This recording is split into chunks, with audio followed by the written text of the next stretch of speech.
የመግባባት ችሎታ አንድ ቀላል ሚስጥር።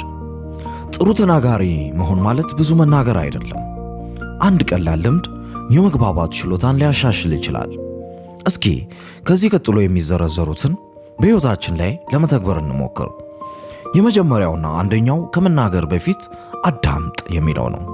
ሰዎች ብዙ ጊዜ ሌላው ሰው እየተናገረ ሳለ የሚመልሱትን ለማሰብ ይጀምራሉ። ነገር ግን አክቲቭ ሊስኒንግ ወይንም ደግሞ በትኩረት ማድመጥ ጥሩ መግባባት ውስጥ ላይ ትልቅ ሚና አለው። ሁለተኛው አስቀድመ መልስ አታዘጋጅ። ሌላው ሰው ሲናገር መልስን ከማዘጋጀት ይልቅ ምን ማለት እንደፈለገ ለመረዳት ሞክር። ካልገባ በትክክል ለመረዳት ምን ማለት ነው ብለ ጠይቀው። የሰውነት ቋንቋን መጠቀም ሶስተኛው ነገር ነው። አይን ለአይን በተፈጥሮ መመልከት፣ ራስን ማንቀሳቀስ እናም ተገቢ የፊት ገጽታን መጠቀም ለሌላው ሰው እየሰማው መሆኑን ሊያሳይ ይችላል። ቀላል ልምምድ።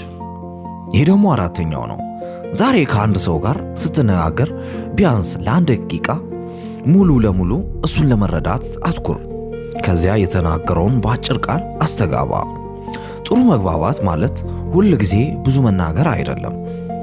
አንዳንድ ጊዜ ጥሩ አድማጭ መሆን ትልቁ የመግባባት ችሎታ ነው። እናመሰግናለን። ይሄ ሳኮል ሬዲዮ 90.62 ነው።